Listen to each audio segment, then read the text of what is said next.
इस क्वेश्चन में दिया है circular coil of radius R carries an electric current I.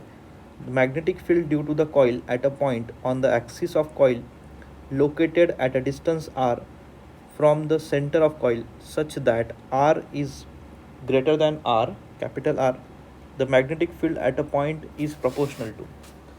So we know that magnetic field at a point on the axis of a coil is given by the formula B is equal to mu naught upon 4 pi 2m upon r square plus r square raised to 3/2. तो यहाँ पे आपको question में दिया है कि R is very greater than R. अगर ऐसा रहता है तो ये जो टर्म है, इस टर्म में मैं कैपिटल आर का टर्म निगलेक्ट कर सकता हूँ. कैपिटल आर मतलब क्या, कॉइल का रेडियस, उसको निगलेक्ट कर सकता हूँ. So that's why B is equal to mu not upon 4 pi 2m upon R square raise to 3/2. तो ये 2 cancel. So B is equal to mu not upon 4 pi 2m upon R cube. तो इस relation से हम देख सकते हैं कि B is inversely proportional to R cube. So option A is correct. Second question है, two concentric circular coils of n turns each are situated in the same plane. Their radii are a1 and a2 such that a2 is greater than a1. तो concentric circle है. सो this is a one circle और इसके अंदर एक circle है. तो जो outer circle है इसका रेडियस है a2 और इनर सर्कल है इसका रेडियस है a1. They are carry current i1 and i2 respectively such that i1 is greater than i2 in opposite m direction. The magnetic field at a point of the center will be. देखो, so we know that for a circular concentric circular coil centre में act होने वाली magnetic field रहती है B1 is equal to mu naught N I1 upon 2A1 और B2 आएगा दूसरे coil के लिए mu naught N I2 upon 2A2. दोनों का डायरेक्शन अपोजिट है करंट का, तो नेट मैग्नेटिक फील्ड रहेगा B1 माइनस B2. क्योंकि 1 ग्रेटर है तो इसलिए B1 आएगा, न कि B2 माइनस B1. तो B आएगा आपका mu naught N I1 upon 2A1 mu naught N I2 upon 2A2. So B is equal to mu naught N I mu naught N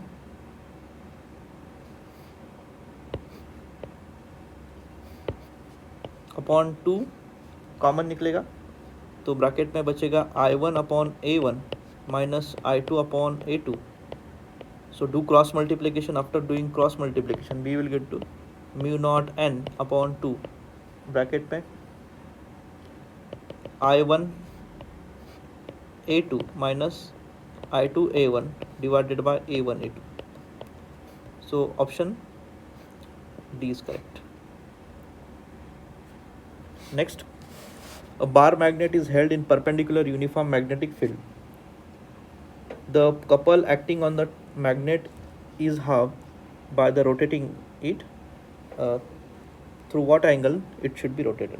देखो, we know that the formula of torque is equal to mb sin theta.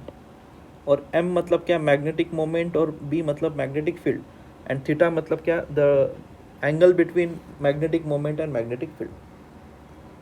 तो अगर आपका magnetic moment perpendicular, magnetic field ऐसे act हो रही है suppose, और आपका मैग्नेट ऐसे रखा है, तो मैग्नेटिक मोमेंट का डायरेक्शन क्या रहता है, along a length of magnet. So this is south pole, ये नॉर्थ पोल है, तो मैग्नेटिक मोमेंट का डायरेक्शन इस डायरेक्शन में रहेगा और मैग्नेटिक फील्ड का डायरेक्शन इस डायरेक्शन में. दोनों के बीच में एंगल कितना है, थीटा 90. सो यहाँ पे theta is equal to pi by 2 या 90 डिग्री. तो टी कितना आएगा, torque is equal to M into B.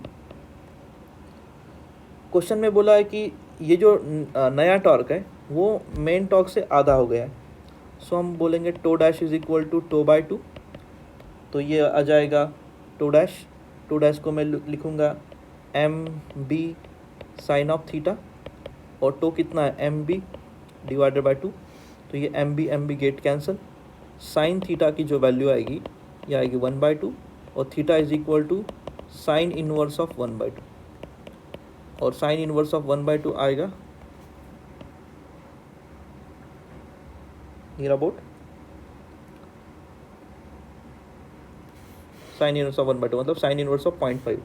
So option D is correct.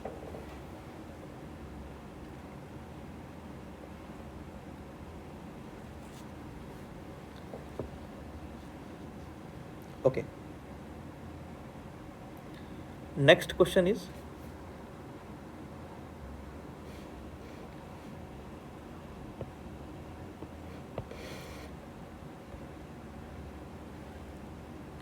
magnitude of magnetic induction at a point on the axis at a large distance r from the circular coil n turns। ये directly straight forward formula है, और ये हमने formula अभी देखा है थोड़ी देर पहले।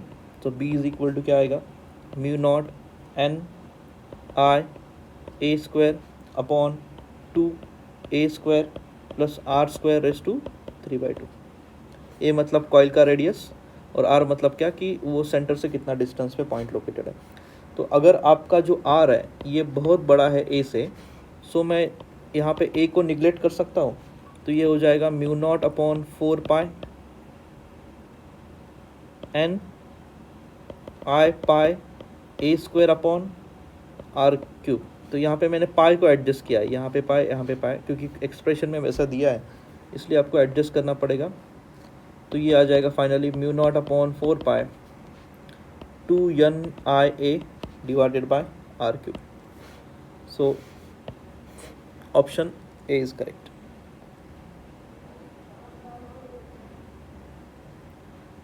नेक्स्ट क्वेश्चन है, two moving coil galvanometer P and Q have all features same, expect that number of turns P are 50, that of galvanometer Q are 20, the ratio of current sensitivity P and Q is। So we know that current sensitivity is nothing but current sensitivity is equal to theta divided by I। I theta मतलब deflection, इसको मैं लिख सकता हूँ n, क्योंकि आपको as we know that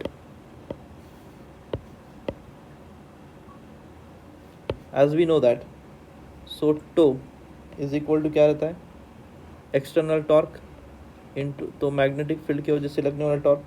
तो मैं इसको लिख सकता हूँ c into theta, c into five या theta is equal to M B, torque कितना रहता है मैग्नेटिक फील्ड की वजह से एम बी साइन थीटा, तो C theta is equal to रहता है एम बी को लिख सकता हूँ मैं, एम को लिख सकता हूँ N I A B sine of theta.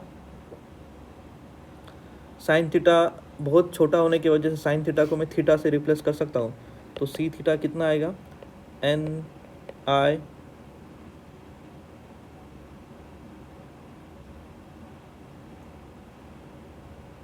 A B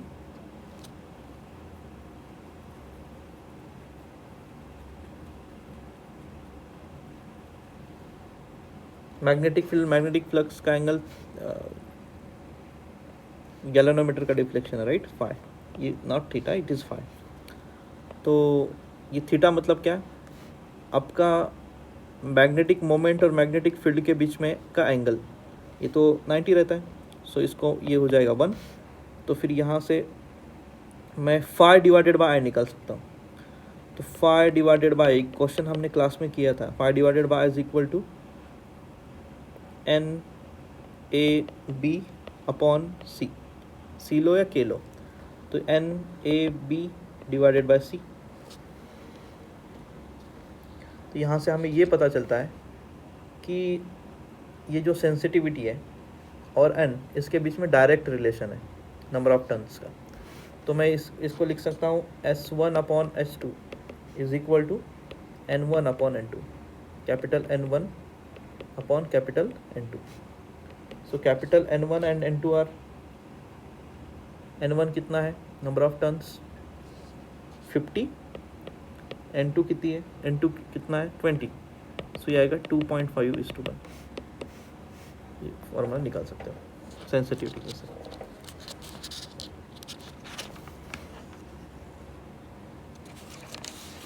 Question number 6. Sensitivity of milliammeter is range from 0 to 50 milliampere. Is if x is a x division per milliammeter, ये sensitivity है x. If it is converted into ammeter of range, अभी देखो यहाँ पे range कितने से increase हुई है, तो रेंज देखो, रेंज अगर यहाँ से 10 टाइम्स इंक्रीज हुई है, मतलब आपको रेंज बढ़ाना है 500 मिली एमीटर. इनिशियल इसका रेंज कितना था 50 मिली एमीटर, तो ये 50 मतलब 10 टाइम्स आपका रेंज बढ़ाना है. तो शंट जो लगाने वाले अपन, वो शंट भी क्या करना पड़ेगा, by using suitable shunt. Okay, shunt लगाना पड़ेगा. तो अगर आपका रेंज 10 टाइम्स बढ़ाना है तो सेंसिटिविटी 10 टाइम्स कम करना पड़ेगा. इन शॉर्ट, तो अगर रेंज 10 टाइम्स बढ़ गया तो सेंसिटिविटी डिवाइडेड बाय 10 हो जाएगा. जो इनिशियल सेंसिटिविटी x थी, तो x/10 डिवीजन पर मिली एम्पियर हो जाएगा. रेंज अगर 10 टाइम्स बढ़ाना है तो सेंसिटिविटी 10 टाइम्स कम हो जाएगी. मतलब current is increase by 10 times for a same scale, sensitivity will be x/10. ये आपको यहाँ पे समझ में आएगा. नेक्स्ट क्वेश्चन है, kinetic energy is equal to electron of a charge E and mass m accelerated to a potential difference V enters in a transverse uniform magnetic field. Describe the circular path. Okay, अभी यहाँ पे दिया है half mv² is equal to क्या रहता है, electron की energy EV. तो यहाँ पे आप v इज इक्वल टू क्या आएगा, स्क्वायर रूट ऑफ 2eV. ये v मतलब वेलोसिटी और v मतलब वो यहाँ पे पोटेंशियल डिफरेंस रहता है, डिवाइडेड बाय m. और आपको ये पता है BeV इज इक्वल टू क्या रहता है, mv²/r. तो यहाँ पे r आपका जो साइक्लोट्रॉन फार्मूला है, उस फार्मूला को यहाँ पे पुट करो, r की वैल्यू पुट करो यहाँ पे. ये जो v की वैल्यू है, r कितना आएगा यहाँ से, r is equal to mv²/BeV. तो ये जो v की वैल्यू है, ये v की वैल्यू, ये v वैल्यू यहाँ पे पुट करो and you will get the expression.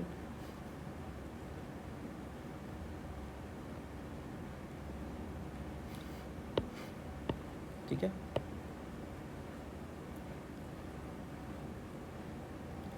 आप इस एक्सप्रेशन से देख सकते हो. देखो, this is kinetic energy, this is energy in the electron.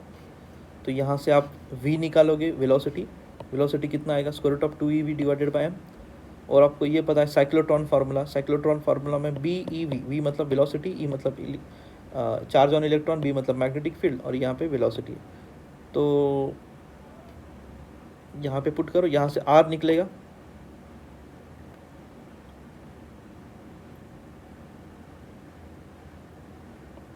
r cyclotron formula use करो यहाँ पे,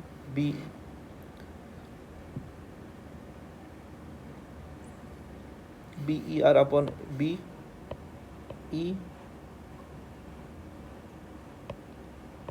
इज इक्वल टू mv. ये साइक्लोट्रॉन फार्मूला.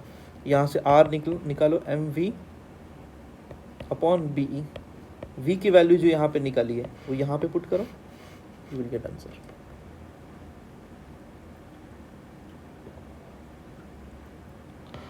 नेक्स्ट है, a proton, deuteron and alpha particle accelerated same potential difference enter the region of uniform magnetic field at right angles to magnetic field. The ratio of kinetic energy is equal to. So we know that kinetic energy is equal to half of mv² is equal to ev.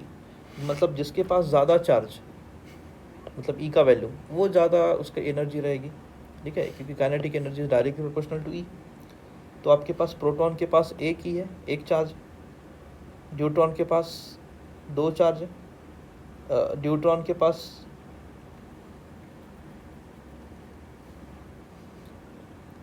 एक ही charge है, hydrogen atoms, और alpha particle के पास दो charge है। मतलब proton के पास एक, proton मतलब सिंगल चार्ज, न्यूट्रॉन भी हाइड्रोजन एटम का ही रहता है तो एक सिंगल इलेक्ट्रॉन रहता है, और अल्फा पार्टिकल के पास दो इलेक्ट्रॉन रहते हैं, मतलब टू इलेक्ट्रॉन्स। तो यहाँ पे इसका आंसर भी।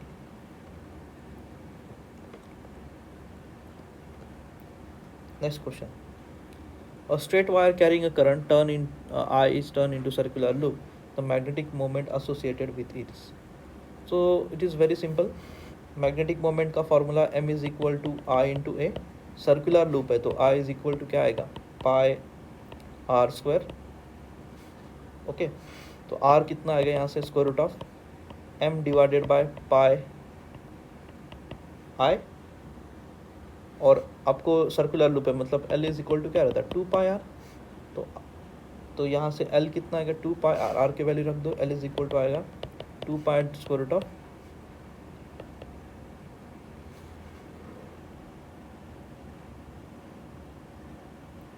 m upon pi I. ये पाई अंदर ले लो, सो आएगा two square root of pi अंदर लेने के बाद m pi square upon pi I, pi pi get cancel. तो फाइनली आंसर जो आएगा यहाँ पे लिखता हूँ मैं, L is equal to two square root of m pi upon I.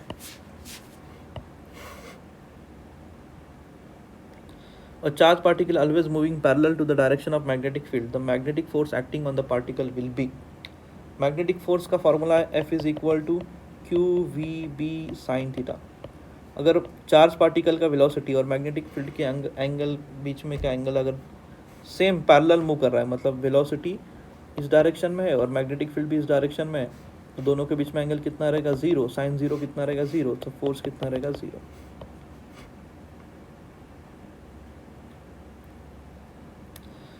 Two long straight conductors placed in parallel to each other, separated by 20 centimeter, carrying a current of 3 ampere and 5 ampere respectively in opposite direction, force per unit length will be.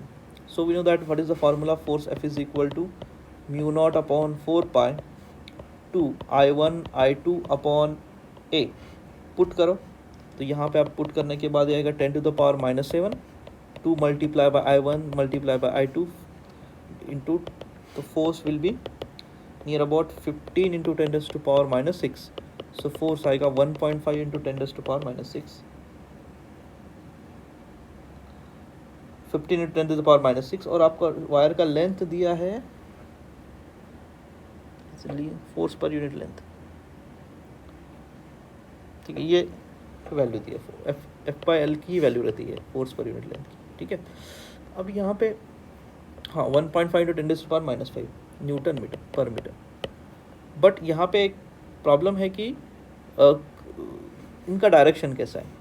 तो एक conductor का direction ऐसा है, conductor का current ऐसा flow कर रहा है, तो अगर दोनों में अपोजिट डायरेक्शन फ्लो कर रहा है तो using right hand palm rule यहाँ पे दोनों का कैसे होगा, रिपल्शन। अगर दोनों का सेम डायरेक्शन है तो दोनों के बीच में अट्रैक्शन होगा। तो इसका आंसर क्या आएगा, इतना force with repulsion force. Opposite direction है तो रिपल्शन होता है, सेम डायरेक्शन करंट फ्लो कर रहा है तो अट्रैक्शन होता है, ये आपको याद रखना है।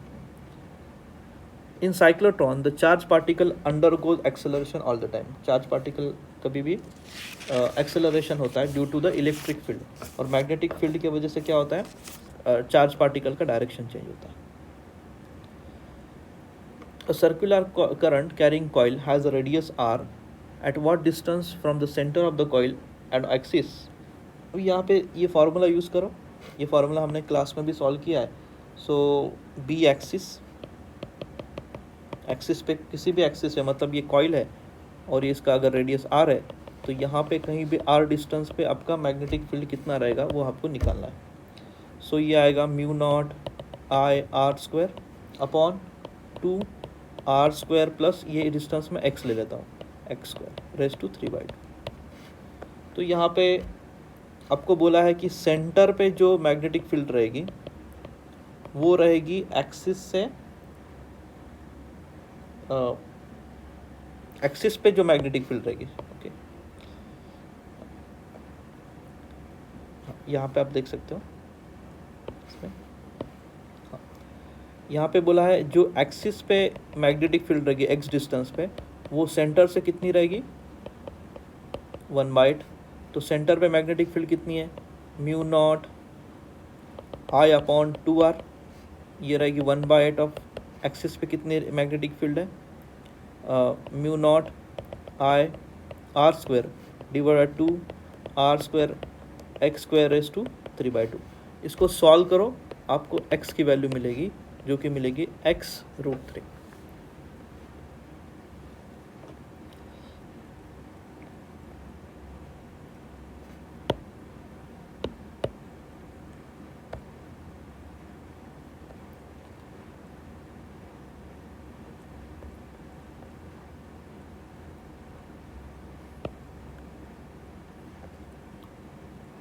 ओके, नेक्स्ट क्वेश्चन है, alpha particle of energy 10 electron volt is moving with a circular path of uniform magnetic field. The energy of proton in the moving same path and same magnetic field be mass of alpha particle is energy आपको निकालना है, कौन सी energy, the energy of proton moving in same path and same magnetic field will be mass of alpha particle is given 4 times of mass of electron. तो यहाँ पे आपको बोला है कि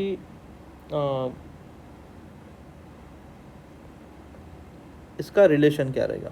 ओके, देखो, काइनेटिक एनर्जी एंड मास, मतलब आपको बोला है अल्फा पार्टिकल का जो काइनेटिक एनर्जी है, so we know that R is equal to, अब ये रिलेशन यूज कर सकते हो साइक्लोट्रॉन का formula, mv is equal to EBR। ठीक है, यहाँ से v कितना आएगा, QBR divided by m। Okay, तो kinetic energy is equal to half of mv² रहता है, तो kinetic energy is directly proportional to v²,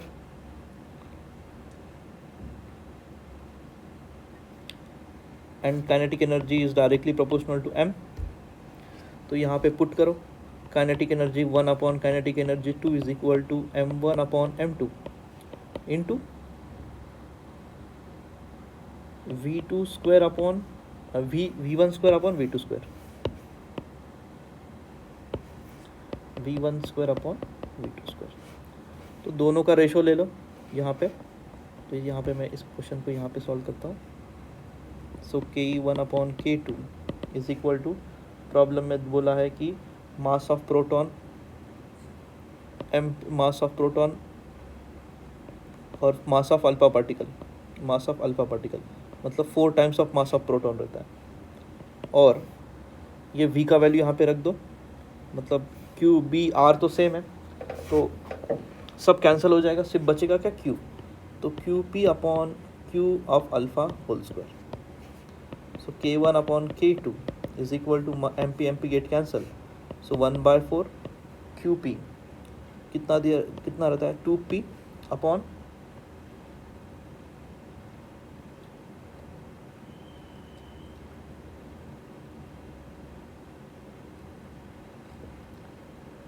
just a minute,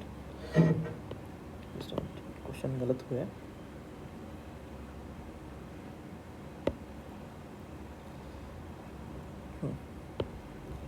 तो यहाँ पे आप kinetic energy is equal to रहता है हाफ ऑफ mv²। ठीक है, तो v इज इक्वल टू रहता है QBR अपॉन m, यहाँ पे पुट कर दो v के जगह, kinetic energy is equal to half of mQBR upon m का whole square. So kinetic energy आएगा half of mQ² P² R² अपॉन m², mm गेट कैंसिल, तो यहाँ पे बचेगा m। तो kinetic energy one upon kinetic energy proton alpha particle अपन proton निकालना है ना, तो काइनेटिक एनर्जी को alpha particle upon kinetic energy of proton. इस रिलेशन से अगर आप देखोगे kinetic energy is directly proportional to Q square and kinetic energy inversely proportional to M. ठीक है, तो यहाँ पे आप लिख सकते हो फिर M P upon M alpha multiply by Q alpha upon Q P का होल स्क्वायर। ये रिलेशन आप इससे निकाल सकते हो और ये इसमें पुट करो। आपको पता है कि मास ऑफ अल्फ़ा पार्टिकल रहता है 4 times of mass of proton, इस प्रॉब्लम में दिया है। ठीक है, और आपको यहाँ पे अल्फ़ा पार्टिकल की एनर्जी दी है, मतलब energy kinetic energy of alpha particle दिया है 10 इलेक्ट्रॉन वोल्ट, तो काइनेटिक एनर्जी ऑफ प्रोटॉन निकालना है, तो इस रिलेशन से निकाल सकते हो। चार्ज कितना रहता है अल्फ़ा पार्टिकल पे? Charge on alpha particle is equal to 2 times of charge on proton. Put करो and you will get answer.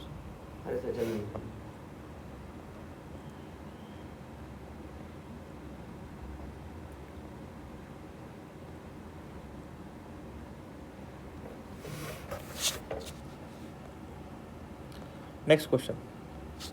A straight wire carrying current I2 in negative direction of x, ये ऐसा current flow कर रहा है and both are place in same. अभी देखो यहाँ पे स्ट्रेट कंडक्टर के लिए मैग्नेटिक फील्ड कितना रहता है? स्ट्रेट कंडक्टर के लिए एट अ पॉइंट डिस्टेंस कितना है d, तो मैग्नेटिक फील्ड रहता है mu naught I2 upon two pi T, और इस कॉइल की वजह से मैग्नेटिक फील्ड कितना रहता है? Mu not I upon 2r।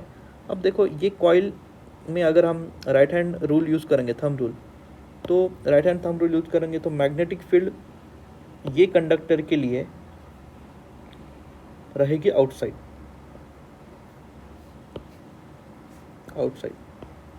और ये कंडक्टर में अगर राइट हैंड यूज़ करोगे तो ये रहेगी, इसके वजह से इस पॉइंट पे इनसाइड रहेगी। तो देखो एक आउटसाइड है एक इनसाइड है, तो यूज़ करो फार्मूला B1 माइनस और क्या बोला है दोनों पे, B1 माइनस B2, ये जो नेट फील्ड बोल रहा है वो ज़ीरो है, मतलब ज़ीरो है, तो B1 इज इक्वल टू क्या रहेगा? B2। B1 की वैल्यू ये है, B2 की वैल्यू ये है, दोनों इक्वल है, पुट करो, D का वैल्यू निकालो।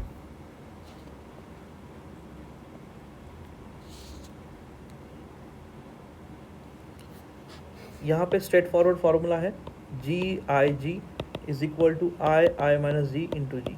गैल्वेनोमीटर का प्रॉब्लम है, तो एमीटर रेजिस्टेंस ऑफ 20 ओहम, मतलब गैल्वेनोमीटर जो दिया है, एमीटर मतलब इस टाइप ऑफ गैल्वेनोमीटर, इसका रेजिस्टेंस कितना है? G का वैल्यू दिया है 20 ओहम, मतलब G दिया है 20 ohm, gives full scale deflection when current is 1 ampere, so IG is equal to कितना रहेगा? 1 milli ampere, 1 into 10⁻³ ampere. What is the maximum current it can when connecting 4 resistance of each of 16 ohm parallel with meter? देखो 4 ओम 60 metre parallel connect किया है, मतलब क्या है? इसका equivalent resistance connect करो, मतलब 1/s is equal to 1/16 plus 1/16 plus 1/16 plus 1/16, कितना आएगा? 4/16, मतलब कितना आएगा? 1/4, तो s की वैल्यू कितनी आएगी? 4 हमने क्या कनेक्ट किया? उसको पैरेलल में कनेक्ट किया। ओके, तो G का वैल्यू, S का वैल्यू है, यस यहाँ पे S है, S का वैल्यू 4 है। आपके IG का वैल्यू पता है आपको, G का वैल्यू पता है, यहाँ से I का वैल्यू निकालो, तो I का वैल्यू आएगा 6 milli ampere.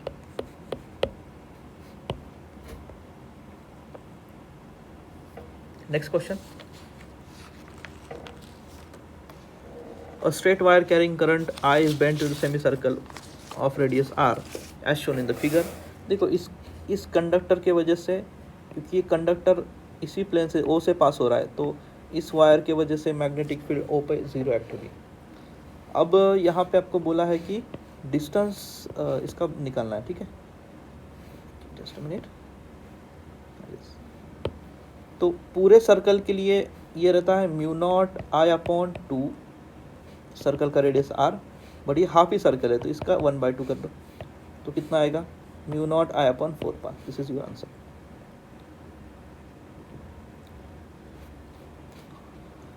A winding wire used to prepare solenoid. Solenoid के लिए फॉर्मूला है B is equal to mu naught n I.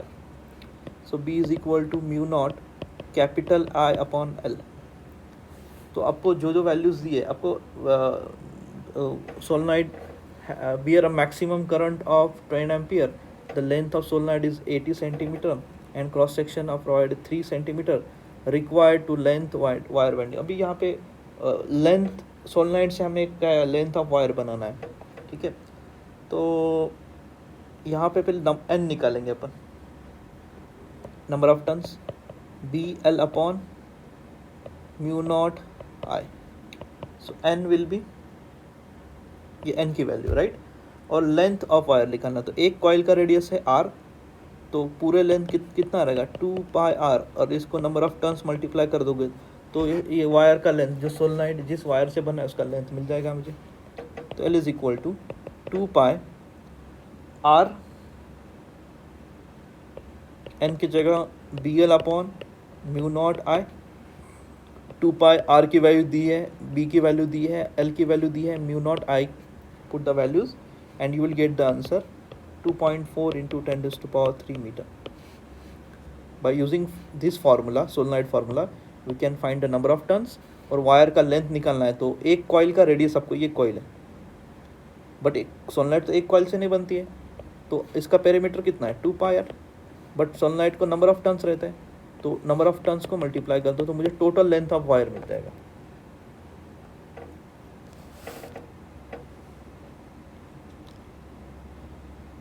Two wires of same length and material used from the square loop and circular loop respectively. If the current is passes through both loops in the ratio of magnetic moment loop, then the ratio of magnetic moment that of current loop. Okay, यहाँ पे क्या दिया है, magnetic moment दिया है। Magnetic moment क्या रहता है I इंटू ए।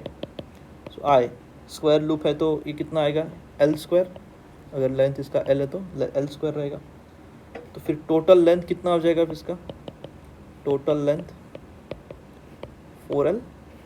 तो इसको सर्कुलर लूप में बनाना है, so 2 pi R is equal to कितना आएगा 4L, तो आर कितना आएगा 2L divided by pi,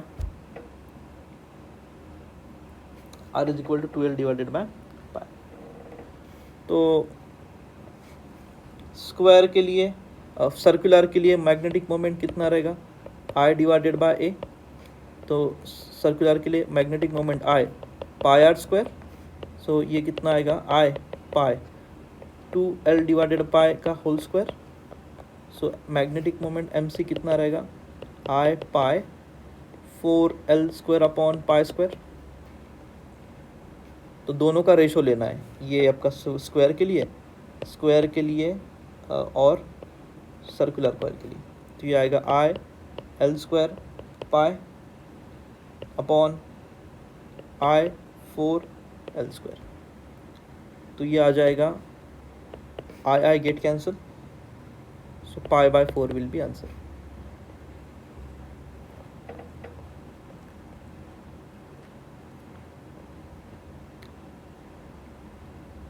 Similar formula used for this, M is equal to NIA, capital NI.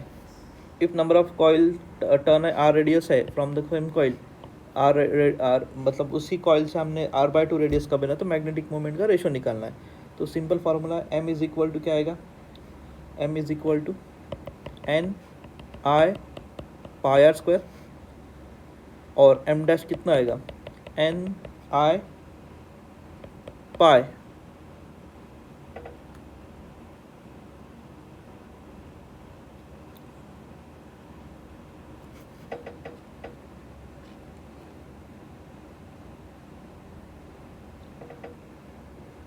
Okay. अब यहाँ पे देखो, अगर मैंने रेडियस टर्न की रेड्यूस कर दी तो नंबर ऑफ टर्न्स भी डबल हो जाएंगे। तो यहाँ पे n की जगह क्या आएगा 2 और r की जगह पे R/2 का होल स्क्वायर। तो m डैश आएगा आपका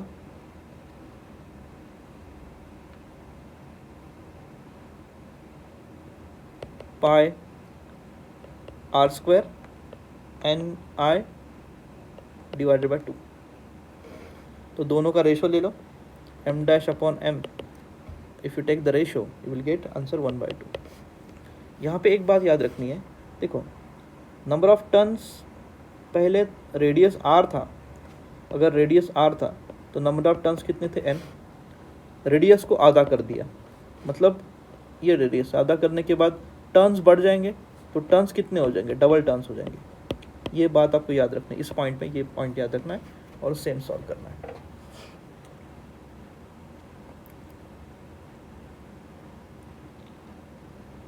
इसमें देखो आपको निकालना है कि ए और सी के वजह से बी पे कौन सा फोर्स लगेगा, लेफ्ट वर्ड या rightward. So as we C,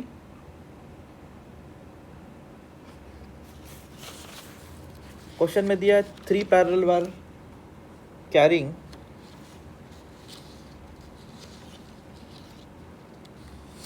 current as shown in the figure. Find the direction of net force on the B due to wire AC. तो wire B and A and B carries current in same direction. A और B के side current same direction है, तो ये क्या करेंगे, एक दूसरे को अट्रैक्ट करेंगे। हमें पता है कि सेम डायरेक्शन में दूसरे को अट्रैक्ट करेंगे। और A और C और B और C इसका डायरेक्शन अपोजिट है, तो ये एक दूसरे को क्या करेंगे, रिपेल करेंगे। मतलब ये इनका दोनों का अट्रैक्शन होगा और इनका दोनों का रिपल्शन होगा। तो जो बी पे एक्ट होने वाला नेट फोर्स है वो किसके तरफ रहेगा, बी पे दोनों तरफ इसी डायरेक्शन में फोर्स लग रहा है, तो बी ए की तरफ अट्रैक्ट करेगा, net force towards a. Simple question है ये। हमने पॉइंट मतलब इसमें देखा है, अगर सेम डायरेक्शन हो तो सेम डायरेक्शन में अट्रैक्शन होता है, अगर वायर में अपोजिट डायरेक्शन में करंट फ्लो कर रहा है तो रिपल्शन होता है। ये पॉइंट याद रखो।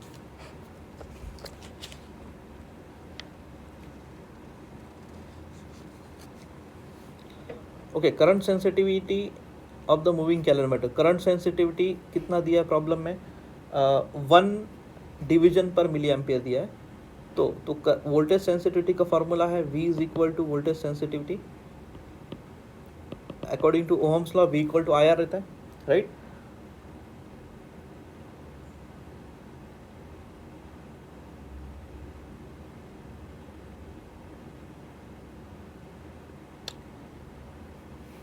जस्ट अ मिनट, या यहाँ पे दिया है वोल्टेज सेंसिटिविटी रहता है current sensitivity divided by R, ठीक है। तो voltage sensitivity equal to current sensitivity divided bye,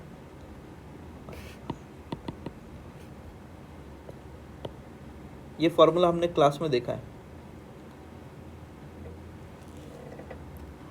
तो करंट सेंसिटिविटी कितना दिया है 1, इसको R से डिवाइड कर दो 100, तो आपका डिवीजन कितना हो जाएगा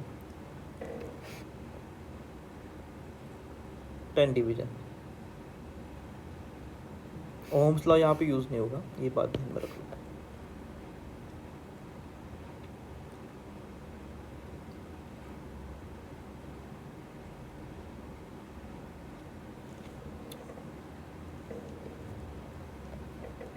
ये फॉर्मूला हमने देखा है, voltage sensitivity equal to current sensitivity divided by, ठीक है। Next question, a bar magnet is perpendicular uniform magnetic field. मतलब इनिशियली एंगल कितना है, यहाँ पे एक बार मैग्नेट है, मैग्नेटिक मोमेंट इस डायरेक्शन में, मैग्नेटिक फील्ड इस डायरेक्शन में, तो M और B के बीच में एंगल कितना रहता है 90। सो टो इज इक्वल टू क्या आएगा MB। ये सेम क्वेश्चन है, ठीक है।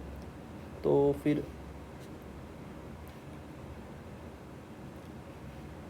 टॉर्क को आधा कर दिया है ना, टॉर्क एक्टिंग इज हाफ, तो टो डैश इज कितना आएगा 2/2।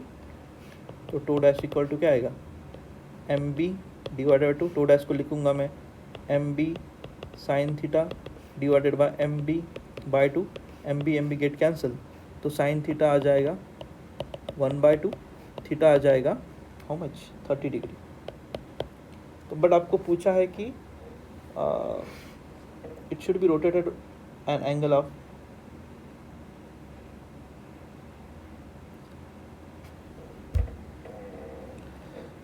Half rotating hang, okay.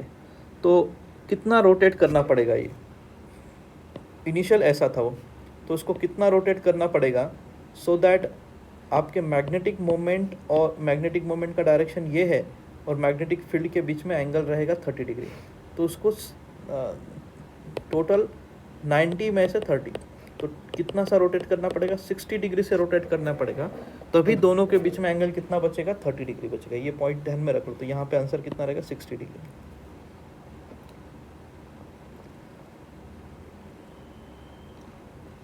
Same next question है, two parallel conducting wires lengthless in carry a current in opposite direction. अगर अपोजिट डायरेक्शन में करंट है तो मैग्नेटिक फील्ड का क्या करता है, ये ऊपर जा रहा है करंट, ये नीचे जा रहा है, तो मैग्नेटिक फील्ड का एडिशन करता है, राइट। ये ध्यान में रख लो। ये दोनों फोर्स कैसे लगेंगे एक दूसरे में, रिपल्शन फोर्स लगेंगे।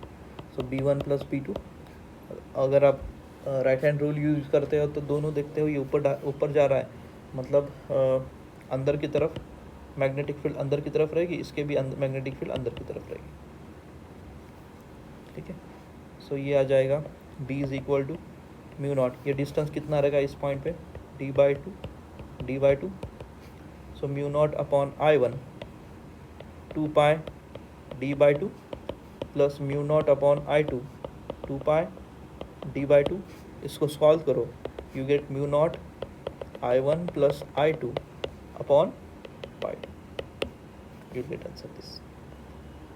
लास्ट क्वेश्चन है, a proton moving in a perpendicular magnetic field possesses kinetic energy E. The magnetic field is increased 4 times, but the proton is constrained to move in path of a same radius. The kinetic energy will be increased. अभी radius same बोल रहा है, तो फिर cyclotron formula use करो, mv1 upon qb1 mv2 upon qb2, radius दोनों का same है, तो v1 अपॉन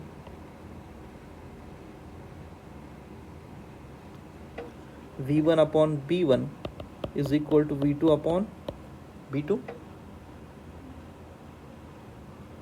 तो V2 कितना आएगा, V1 B2 B1।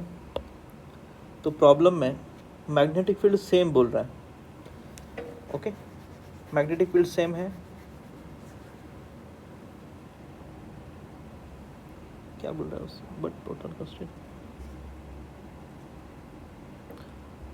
Energy increase 4 times.